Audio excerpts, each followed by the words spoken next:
यहाँ पर आप देख रहे हैं अलग अलग रंगों के सैनिटाइज़र। इस कोरोना महामारी की वजह से इन सैनिटाइज़र का उपयोग हमारी दिनचर्या में शामिल हो गया है और ये ज़रूरी भी है, क्योंकि इन सैनिटाइज़र के अंदर जो रसायन होते हैं वो वायरस या अन्य कीटाणुओं के बाह्य कवच को घोल देते हैं, जिसकी वजह से ये वायरस या कीटाणु नष्ट हो जाते हैं और हमारी सुरक्षा कर पाते हैं। इन सैनिटाइज़र के अंदर ऐसा कौन सा पदार्थ होता है जो इन वायरस या कीटाणुओं से हमारी रक्षा करता है? इन सैनिटाइज़र के अंदर 60 से 70% तक एथेनॉल होता है। आप जानते हैं ये एथेनॉल जो कि एक हाइड्रोकार्बन है और या हम कह सकते हैं जो कि हाइड्रोकार्बन का एक व्युत्पन्न है, और चूंकि यह हाइड्रोकार्बन है इसलिए यह ज्वलनशील भी होता है। इसे हम जलाकर देखें।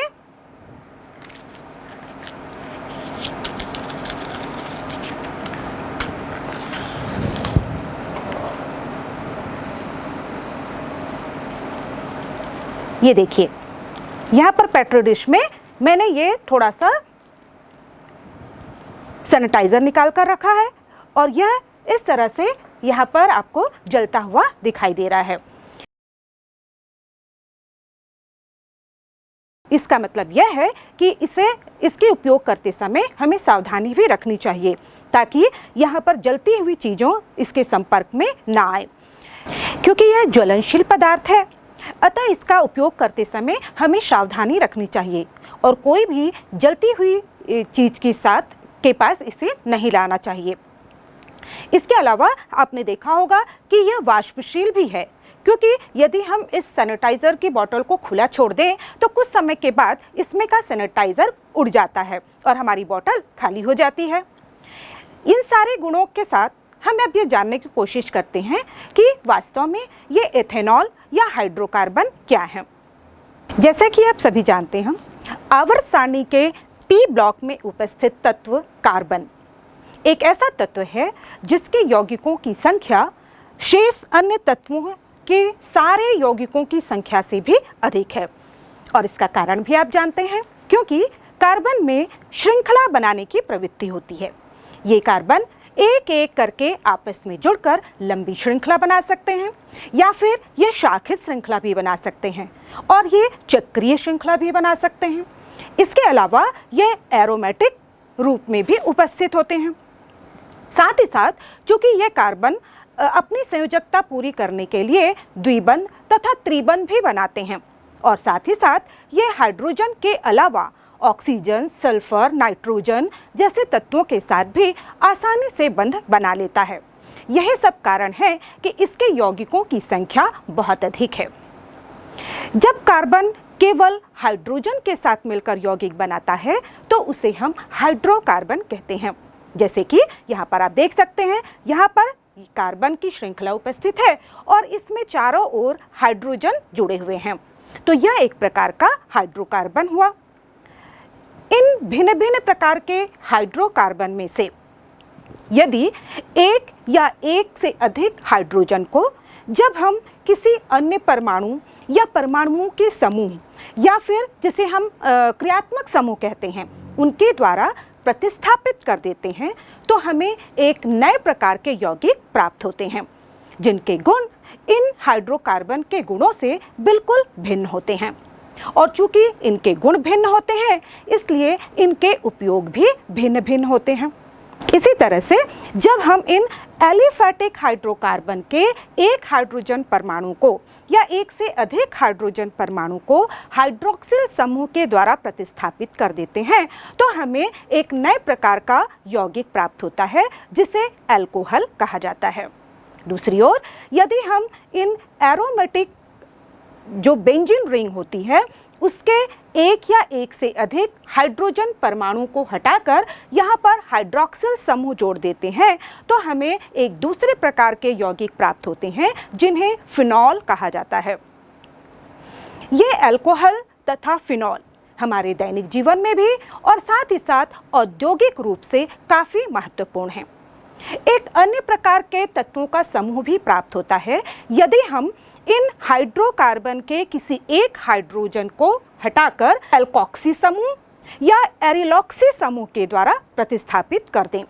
यदि हम इन्हें एल्कोक्सी समूह के द्वारा प्रतिस्थापित करते हैं तो हमें साधारण या एलिफैटिक ईथर प्राप्त होते हैं, और यदि हम इन्हें एरिलॉक्सी समूह के द्वारा प्रतिस्थापित करते हैं तो हमें एरोमेटिक ईथर प्राप्त होते हैं। ये एरोमेटिक या कार्बनिक यौगिकों का एक अलग प्रकार है। इस अध्याय में हम अल्कोहल समूहों, फिनॉल समूहों तथा ईथर, इन भिन्न भिन्न तीनों प्रकार के यौगिकों के विषय में जानेंगे। पहले हम अल्कोहल और फिनॉल के बारे में जानेंगे और इसके बाद हम ईथर के विषय में अध्ययन करेंगे। यदि हम अल्कोहल और फिनॉल की बात करते हैं तो जैसे मैंने कि पहले कहा कि इनका हमारे दैनिक जीवन में और साथ ही साथ औद्योगिक रूप से बहुत अधिक महत्व है।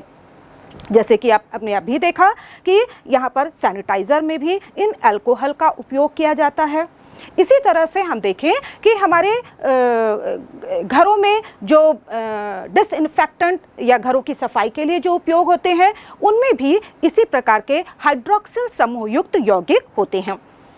इतना ही नहीं, आपने देखा होगा कि आपके घरों में जो लकड़ी के फर्नीचर होते हैं उनकी पॉलिश के लिए जो लिक्विड उपयोग में लाया जाता है वह भी इन्हीं हाइड्रोक्सिल समूह युक्त यौगिकों से ही निर्मित होता है।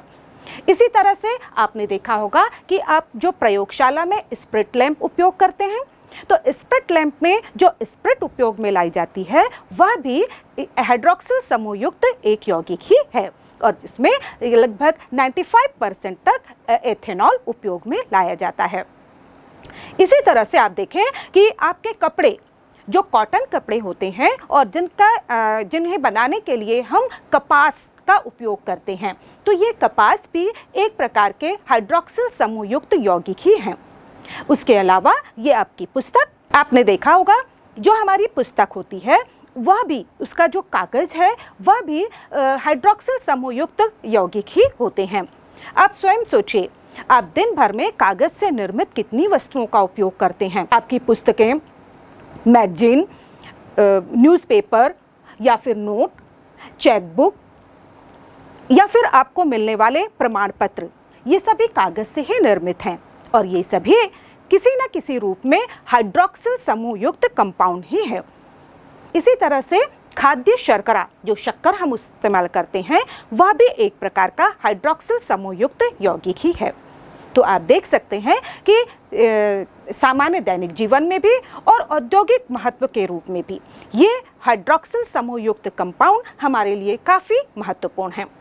तो चलिए पहले हम जानते हैं अल्कोहल और फिनॉल के विषय में और उसके बाद हम ईथर के यौगिकों के बारे में अध्ययन करेंगे। सबसे पहले हम बात करते हैं अल्कोहल की। अल्कोहलों में एक अथवा एक से अधिक हाइड्रोक्सिल समूह सीधे एलिफैटिक जो तंत्र होता है, एलिफैटिक सिस्टम से जुड़े हुए होते हैं। जैसे कि यहाँ पर आप देख सकते हैं, ये कार्बन की एक सीधी श्रृंखला वाला यौगिक है और जिसके किनारे पर एक हाइड्रोक्सिल समूह जुड़ा हुआ है। इन्हें हम अल्कोहल कहते हैं और सामान्य रूप से इन्हें सामूहिक रूप से ROH के द्वारा प्रदर्शित करते हैं। दूसरी ओर यदि हम फिनॉल की बात करें तो फिनॉल में एक अथवा एक से अधिक हाइड्रोक्सिल समूह एरोमेटिक रिंग से सीधे जुड़े हुए होते हैं। जैसे कि यहाँ पर आप देख रहे हैं, यहाँ पर एक बेंजीन रिंग है और जिसमें कि एक हाइड्रोजन एक हाइड्रोक्सिल समूह के द्वारा प्रतिस्थापित हो गया है। इन्हें हम फिनॉल कहते हैं और इसे सामान्य रूप से हम AROH के द्वारा प्रदर्शित करते हैं। अब आइए हम जानते हैं कि ये अल्कोहल तथा फिनॉल भिन्न भिन्न प्रकार के होते हैं। इनका हम वर्गीकरण यदि देखें तो सबसे पहले हम अल्कोहल का वर्गीकरण करते हैं। जब भी हम यौगिकों का वर्गीकरण कर लेते हैं तो वर्गीकरण कर लेने से इनका जो अध्ययन होता है वो काफ़ी क्रमबद्ध, सिस्टमेटिक हो जाता है और काफ़ी सरल भी हो जाता है। तो अल्कोहल को सबसे पहले हम उसमें उपस्थित हाइड्रोक्सिल समूह की संख्या के आधार पर भिन्न भिन्न प्रकार से वर्गीकृत करते हैं। जैसे कि सबसे पहले यदि किसी भी अल्कोहल या जो एलिफेटिक संरचना है उसमें यदि एक हाइड्रोक्सिल समूह उपस्थित होता है तो एक के लिए मोनो जो प्रीफिक्स है उपयोग में लाया जाता है और इस तरह से एक हाइड्रोक्सिल समूह वाले यौगिकों को हम मोनोहाइड्रिक अल्कोहल कहते हैं। जैसे कि हम उदाहरण ले सकते हैं CH3OH या फिर CH3CH2OH या इसी तरह से और भी एलिफेटिक यहाँ पर हाइड्रोक्सिल समूह युक्त यौगिक हो सकते हैं। इसी तरह से जब यहाँ पर एक से अधिक यानी कि 2 हाइड्रोक्सिल समूह एक ही यौगिक में उपस्थित होते हैं तो ऐसे अल्कोहल्स के लिए हम डाइहाइड्रिक अल्कोहल का उपयोग करते हैं। जैसे कि यहाँ पर हम देख सकते हैं CH2OH CH2OH। यहाँ पर हम देखें कि 2 कार्बन वाला ये एक हाइड्रोकार्बन है जिसके एक एक हाइड्रोजन परमाणुओं को हाइड्रोक्सिल समूह के द्वारा प्रतिस्थापित कर दिया गया है और इस तरह से यह एक डाइहाइड्रिक अल्कोहल बनता है। इसी तरह से जब 3 हाइड्रोक्सिल समूह उपस्थित होते हैं तो उन्हें हम ट्राइहाइड्रिक अल्कोहल कहते हैं।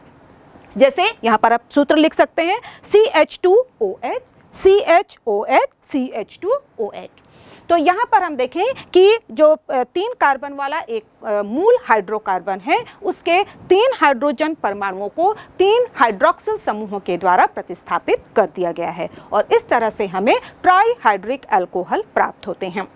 इसके अलावा 3 से अधिक यदि हाइड्रोजन परमाणुओं को हाइड्रोक्सिल समूह के द्वारा प्रतिस्थापित किया जाता है तो उसे हम पॉलीहाइड्रिक अल्कोहल कहते हैं। इसका उदाहरण हम ग्लूकोज ले सकते हैं क्योंकि हमने पहले ही बताया जो शर्करा या जो ग्लूकोज होते हैं वो भी एक प्रकार के हाइड्रोक्सिल समूह युक्त यौगिक हैं और हम देखेंगे कि इसकी ग्लूकोज की संरचना में 5 हाइड्रोक्सिल समूह उपस्थित होते हैं, इसलिए यह पॉलीहाइड्रिक अल्कोहल का उदाहरण है।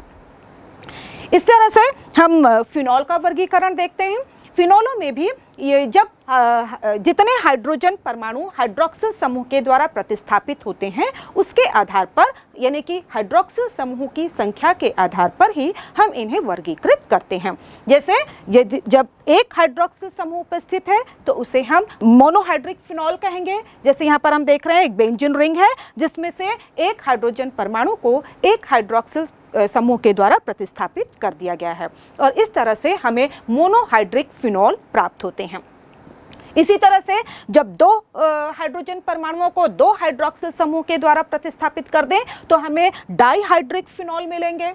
इसी तरह से जब हम 3 हाइड्रोजन परमाणुओं को हाइड्रोक्सिल समूह के द्वारा प्रतिस्थापित कर देंगे तो हमें ट्राइहाइड्रिक फिनॉल्स प्राप्त होते हैं। तो इस तरह से हाइड्रोक्सिल समूहों की संख्या के आधार पर हम अल्कोहल तथा फिनॉल्स को वर्गीकृत करते हैं। अब हम देखें कि जो अल्कोहल हैं उनमें जो मोनोहाइड्रिक अल्कोहल हैं उन्हें हम पुनः वर्गीकृत कर सकते हैं और पुनः इनके वर्गीकृत करने का जो आधार होता है वह होता है इनमें जो हाइड्रोक्सिल समूह से जुड़ा हुआ जो कार्बन है उसकी संकरण की अवस्था क्या है। यदि वह sp3 संकरित अवस्था में है तो यह अलग प्रकार का अल्कोहल होता है और यदि उसमें कार्बन sp2 संकरित अवस्था में है अर्थात इस पे द्विबंध उपस्थित है तो यह अलग प्रकार का मोनोहाइड्रिक अल्कोहल होता है। तो इस तरह से हम देखें जो मोनोहाइड्रिक अल्कोहल हैं उन्हें हम पुनः वर्गीकृत करेंगे। तो पहले हम देखेंगे वे यौगिक जिनमें कि हाइड्रोक्सिल समूह से जुड़ा हुआ जो कार्बन है वह जो बंध है उसमें यानी कि OH समूह जो sp3 संकरित हाइड्रोकार्बन से जुड़ा हुआ होता है।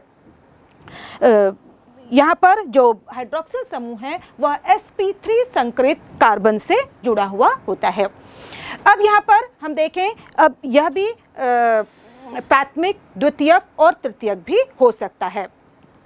जैसे ही हम यहाँ पर देखें जब sp3 संकरित कार्बन तो यहाँ पर उपस्थित है, लेकिन साथ ही साथ यह प्राथमिक कार्बन हो, यानी कि इसमें से जो यह केवल एक अन्य कार्बन से जुड़ा हुआ हो, तो इसे हम कहेंगे प्राथमिक मोनोहाइड्रिक अल्कोहल।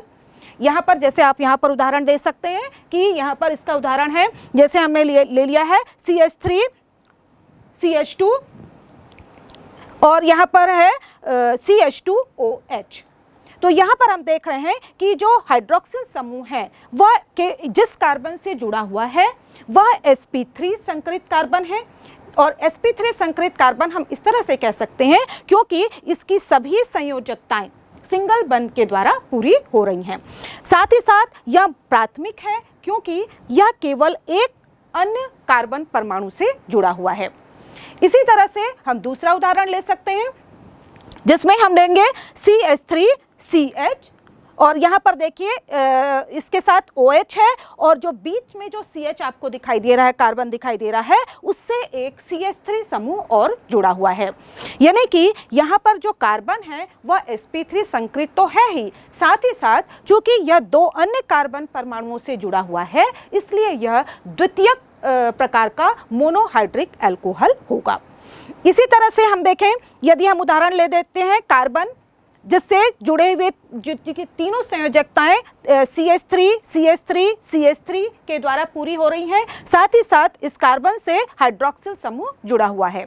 तो यहाँ पर हम देखें कि कार्बन यहाँ पर भी sp3 संकरित अवस्था में है, लेकिन साथ ही साथ यह तीन अन्य कार्बन परमाणुओं से जुड़ा हुआ है, इसलिए यह तृतीयक मोनोहाइड्रिक अल्कोहल का प्रकार है। इस प्रकार से हम देखें एक अन्य प्रकार से भी इन्हें वर्गीकृत हम कर सकते हैं। यहाँ पर हम देखें कि जब जो अल्कोहल होते हैं वह उसमें जो कार्बन है वह तो sp3 संकरित अवस्था में है, लेकिन वह जिस अगले एक कार्बन से जुड़ा हुआ होता है वह द्विबंध से जुड़ा हुआ होता है, और चूंकि इस प्रकार के कार्बन को जो एक द्विबंध वाले कार्बन से जुड़ा हुआ हो उसे हम एलिलिक कार्बन कहते हैं, इसलिए इस प्रकार के अल्कोहल्स को हम एलिलिक अल्कोहल कहते हैं। वहाँ पर एलिलिक अल्कोहल में आप देख सकते हैं कि हाइड्रोक्सिल समूह जिस कार्बन से जुड़ा हुआ होता है वह कार्बन आगे जो दूसरे नंबर का कार्बन होता है वह द्विबंध वाले कार्बन होता है, उसमें द्विबंध पाया जाता है। तो इस प्रकार के जो संरचना हमें मिलती है उसे हम यहाँ पर एलिलिक अल्कोहल कहते हैं। अब ये जो एलिलिक अल्कोहल है वह भी प्राथमिक, द्वितीयक या तृतीयक प्रकार के हो सकते हैं। यहाँ पर आप इसकी संरचना देख सकते हैं, जैसे यहाँ पर है CH3 CH double bond C H2 और यहाँ पर हम देखें इससे जुड़ा हुआ है आपका OH समूह यानी कि हाइड्रोक्सिल समूह। तो यहाँ पर हम देखें जो कार्बन है यह भी sp3 संकरित अवस्था में है, लेकिन जो आगे यह डबल बॉन्ड जिस कार्बन से जुड़ा हुआ है वह द्विबंध से जुड़ा हुआ है। तो यह हो जाएगा आपका प्राथमिक प्रकार का एलिलिक अल्कोहल। इसी तरह से हम दूसरा उदाहरण ले सकते हैं जिसमें हम देख रहे हैं कि यहाँ पर C डबल बॉन्ड C उपस्थित है, उसके बाद जो कार्बन हाइड्रोक्सिल समूह से जुड़ा हुआ है वह एक अन्य कार्बन परमाणु से जुड़ा हुआ है, यानी कि यहाँ पर एक मिथाइल समूह उपस्थित है। तो यहाँ पर जो कार्बन है वह द्वितीयक कार्बन है, साथ ही साथ चूंकि यह एलिलिक कार्बन से जुड़ा हुआ है इसलिए इसे हम द्वितीयक एलिलिक अल्कोहल कहेंगे। इसी तरह से हम तीसरा उदाहरण ले सकते हैं जिसमें कि कार्बन डबल बॉन्ड कार्बन के साथ जो कार्बन है वह दो अन्य कार्बन परमाणुओं से जुड़ा हुआ हो और साथ ही साथ उससे आगे हाइड्रोक्सिल समूह जुड़ा हुआ हो। तो यहाँ पर देखें जो हाइड्रोक्सिल समूह से जुड़ा हुआ कार्बन है वह तृतीयक कार्बन है क्योंकि यह तीन अन्य कार्बन परमाणुओं से जुड़ा हुआ है, साथ ही साथ यह जो एक कार्बन परमाणु है वह द्विबंध से जुड़ा हुआ है, इसलिए इस प्रकार की जो यौगिक हमें मिलेगा उसे हम तृतीयक एलिलिक अल्कोहल कहेंगे। तो इस तरह से हम देखें कि जो एलिलिक अल्कोहल है वह भी प्राथमिक, द्वितीयक और तृतीयक प्रकार के हो सकते हैं। इसके बाद हम देखते हैं कि तीसरे प्रकार का एक और वर्गीकरण हम देख सकते हैं जिसमें कि sp3 संकरित कार्बन से हाइड्रोक्सिल समूह जुड़ा होता है। यहाँ पर हम उदाहरण देखें कि जो हाइड्रोक्सिल समूह है जिस कार्बन से जुड़ा हुआ है वह sp3 संकरित तो है ही, साथ ही साथ उससे जो एक बेंजीन रिंग जुड़ी हुई होती है, यानी कि उसकी एक संयोजकता बेंजीन रिंग के द्वारा पूरी होती है। तो इस प्रकार की संरचना जब हमें मिलती है तो उसे हम बेंजोइक अल्कोहल कहते हैं। जैसे यहाँ पर उदाहरण दे सकते हैं, एक बेंजीन रिंग आपको दिख रही है, इसके बाद हमें दिख रहा है CH2OH। तो यहाँ पर आप देखिए जो कार्बन है वो sp3 संकरित है, साथ ही साथ यह प्राथमिक कार्बन है क्योंकि इसमें यह केवल एक अन्य कार्बन जो कि बेंजीन रिंग का कार्बन है उससे जुड़ा हुआ है। तो इस प्रकार इसे हम प्राथमिक बेंजोइक अल्कोहल कहेंगे। इसी तरह से यदि यहाँ पर जो हाइड्रोक्सिल समूह से जुड़ा हुआ कार्बन है उसमें एक अन्य बेंजीन रिंग के अलावा एक हाइड्रोजन किसी एक अन्य मिथाइल या इथाइल समूह से प्रतिस्थापित हो तो यहाँ पर ये जो कार्बन होगा वह द्वितीयक कार्बन हो जाएगा। साथ ही साथ क्योंकि यहाँ पर बेंजोइक संरचना उपस्थित है तो इसे हम द्वितीयक बेंजोइक अल्कोहल कहेंगे। इसी तरह से जब हाइड्रोक्सिल समूह से जुड़ा हुआ जो कार्बन है वह एक बेंजीन रिंग से जुड़ा हो, साथ ही साथ उसके दो जो अन्य हाइड्रोजन हैं वह भी दो अन्य मिथाइल इथाइल समूह से प्रतिस्थापित हों, तो इस समय भी यह जो कार्बन होगा वह sp3 संकरित कार्बन होगा। लेकिन चूंकि इसमें एक जो कार्बन है वह के रूप में बेंजोइक समूह उपस्थित है तो इस प्रकार के अल्कोहल को हम तृतीयक बेंजोइक अल्कोहल कहेंगे। तो इस तरह से हम देखते हैं कि ये अल्कोहल सभी जिसमें कि हाइड्रोक्सिल समूह से जुड़ा हुआ जो कार्बन है वह sp3 संकरित अवस्था में होता है, लेकिन इनमें जो कार्बन की प्रकार यानी कि प्राथमिक, द्वितीयक या तृतीयक प्रकार का है, इसके आधार पर हम इन्हें वर्गीकृत कर सकते हैं। फिर इस हाइड्रोक्सिल समूह से जुड़ा हुआ कार्बन यदि एलिलिक समूह से जुड़ा हुआ हो तो इसे हम एलिलिक प्राथमिक, द्वितीयक और तृतीयक अल्कोहल में वर्गीकृत कर सकते हैं। इसी तरह से जब हाइड्रोक्सिल समूह से जुड़ा हुआ कार्बन एक बेंजोइक समूह से जुड़ा हुआ हो तो उन्हें भी हम प्राथमिक, द्वितीयक, तृतीयक बेंजोइक समूह के रूप में वर्गीकृत कर सकते हैं। अब हम देखते हैं ऐसे मोनोहाइड्रिक अल्कोहल जिनमें कि हाइड्रोक्सिल समूह ऐसे कार्बन से जुड़ा हुआ होता है जो कि sp2 संकरित अवस्था में होता है। जैसे कि यहाँ पर हम उदाहरण ले सकते हैं, एक है जिसमें कि इसका उदाहरण होगा वाइनिलिक अल्कोहल। अब हम जानते हैं कि जब द्विबंध से जुड़े हुए जो दो कार्बन होते हैं उन्हें हम विनाइलिक कार्बन कहते हैं, जैसे कि CH2 डबल बॉन्ड CH2। तो ये जो दोनों कार्बन होंगे ये विनाइलिक कार्बन होंगे। अब यदि इनमें से एक हाइड्रोजन को हम हाइड्रोक्सिल समूह के द्वारा प्रतिस्थापित कर दें तो इस प्रकार से जो हमें अल्कोहल मिलेंगे उन्हें हम वाइनिलिक अल्कोहल कहेंगे। और हम जानते हैं कि जहां पर द्विबंध उपस्थित होता है वहां पर कार्बन sp2 संकरित अवस्था में होता है। इसी तरह से एक और संरचना हम देख सकते हैं, जबकि जो हाइड्रोक्सिल समूह है वह एरोमेटिक रिंग से डायरेक्टली जुड़ा हुआ हो। और हम ये भी जानते हैं कि जो एरोमेटिक रिंग होती है उसका प्रत्येक कार्बन sp2 संकरित अवस्था में होता है। तो यहाँ पर भी हम देखें कि यदि बेंजीन रिंग में से एक हाइड्रोजन को प्रतिस्थापित कर दें एक हाइड्रोक्सिल समूह के द्वारा तो यहाँ पर जो हाइड्रोक्सिल समूह होगा ऐसे कार्बन से जुड़ा हुआ मिलेगा जो कि sp2 संकरित अवस्था में होगा। तो इस प्रकार के जो संरचना हमें प्राप्त होती है उन्हें हम फिनॉल कहते हैं। तो इस तरह से हम जो मोनोहाइड्रिक अल्कोहल्स हैं उन्हें दो वर्गों में वर्गीकृत कर सकते हैं।